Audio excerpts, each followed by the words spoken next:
Okay, so today I'm going to be going over my top 10 centers for the 2022 NHL draft. Now, I'm not going to be going super in depth on these guys, but I do talk about them in some of my other videos, so do feel free to check those out after, of course, you are done watching this one. That being said, let's kick this list right off the bat with, of course, Shane Wright. Now, Shane Wright is the most complete prospect in this draft class, and what I mean by that is that I believe he is the most NHL ready, and he plays the best 200-foot game of pretty much any player in this draft class. I do think his defense is a little bit overrated. He is really good with his positioning, which does do a lot of the work on both ends of the ice for him. But outside of that, his actual defensive involvement isn't super crazy, so I do think he's a bit overrated there, but he does have the best shot in the draft, so I do think he'll be a pretty solid goal scorer, and he is definitely the best center in this year's draft. At the second best center slot, I have Logan Cooley. And Cooley, to me, reminds me a lot of Shane Wright, just not quite as good. His shot is definitely not as good as Shane Wright, as Wright's shot, I should say. And overall, his positioning not quite as good. Just in general, with Cooley, I feel like you're getting a player who is also relatively NHL ready, plays a pretty good 200-foot game, but just not as quite as right, and for that reason, I have him as my second best center. My third best center in this draft class is Frank Nazar, and Nazar is definitely not a complete player like the first two guys. He definitely has work to do in his game in general, but he is very solid on offense. One of the more skilled guys and more impressive guys to watch when it comes to just pure offense in this draft class for any position, but especially at center, where, to be honest, I don't really feel like this draft class is particularly deep at center. My fourth spot for centers in this draft class, I have Cutter Gauthier, and he is a relatively big player who plays just pretty well. I mean, he has solid fundamentals. He has a pretty good shot, and I think he's a safe bet. I don't think there's a super high ceiling with Gauthier. He's definitely not as skilled as the three guys that are ahead of him, and he's probably not as skilled as a lot of the guys that are behind him on this list as well. But I do think he has a relatively safe floor, and for me, it just all rounds out to him being fourth on this list. My fifth best center is Noah Ostlund. Now, Ostlund is a very skilled player and he's a very hard worker. He is a guy that I think a lot of coaches are going to like because of his work ethic and his skill. He is arguably right up there with the top guys in this draft class in terms of skill, but he is undersized at 5'10, which is pretty small for a center. And I feel like in order for him to truly succeed at the NHL level, he's going to need the right teammates, the right wingers, particularly playing with him to really get that line to work.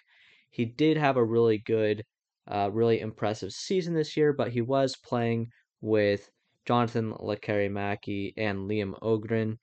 So, and those three guys together formed a really good line. I think those guys worked really well together.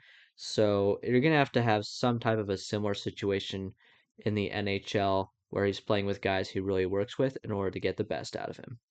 My sixth best center in this draft class is Philip Masar. And I feel like this is where we're starting to see how I don't think this draft class is super deep in terms of centers.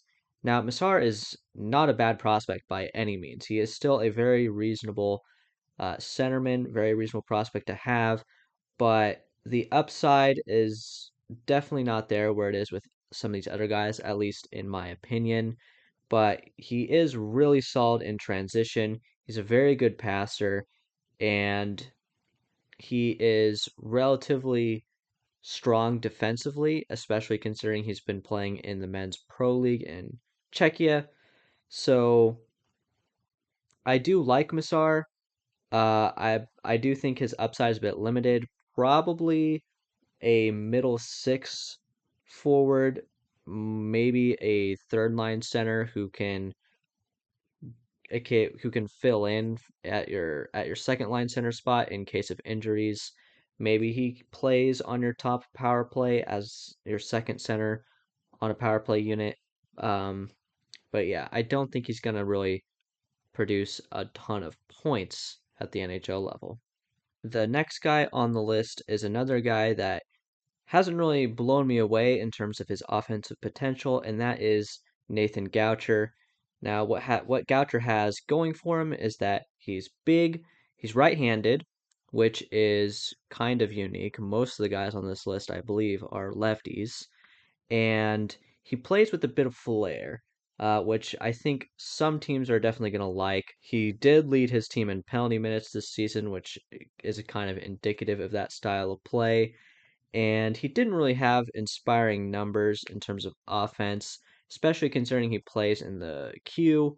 He was, I believe, around 8 or 9 points under a point per game, which for a first time draft eligible forward in the queue is really not that impressive on its own at all. He was playing a bit of a diminished role on his team, so that kind of explains part of it, and he was a relatively consistent threat. So I see him again more of as maybe a middle six to bottom six center, or again, any of these guys could end up getting moved to the wing. Although I don't think that's particularly likely with Goucher. I do think he will stick as a centerman in the NHL, and that in itself has value. My eighth and ninth guys are relatively similar in my opinion, and at number 8 we have Marco Kasper. So Kasper is a guy who doesn't have a super high end skill. He's more of a net front guy who can tip pucks, bang in rebounds, get greasy goals, uh, reasonably reliable on defense, although not like crazy involvement in defensive zone transitions. And I think, again, he'll play a very solid, like, 3C role, which is still a very valuable thing to have on your team. And if you have a prospect who is more or less postmarked for that role, that is a really nice thing to have on your team at any given moment.